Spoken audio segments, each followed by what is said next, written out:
এখন 4 কোটি টকাৰ দামী বিলাসী গাড়ী আৰু সেই বিলাসী গাড়ীখন এজন মানুহে বেংকত লৈ গৈ বেংকৰ কৰ্মচাৰীবিলাকক ক'লে যে মোক 20,000 টকাৰ এটা লোন লাগে। তেতিয়া বেংকৰ মেনেজাৰ সহ সকলো কৰ্মচাৰীয়ে হতভম্বিত হৈছিলে যে 4 কোটি টকাৰ বিলাসী দামী গাড়ী এখন থকা মানুহক 20,000 টকা লোনৰ কিহৰ প্ৰয়োজন। তেতিয়া সেই মানুহজনে ক'লে যে মই বাহিৰত ফুৰিবলৈ যাম, মোক 20,000 টকা লোনৰ প্ৰয়োজন। তেতিয়া একেষাৰ কথাতে সেই বেংকৰ মেনেজাৰে তেখেতক 20,000 টকা লোন দি দিলে।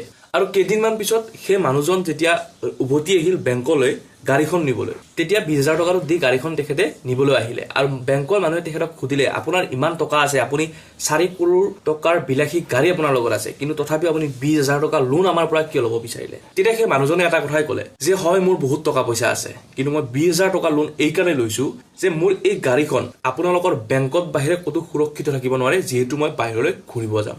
এতিয়া আপোনালোকে ভাবক, যদি আপুনি মই অলপ মাথাটো খটুৱাই যদি মূৰটো যদি অলপ খটুৱাই কিছুমান কাম কৰোঁ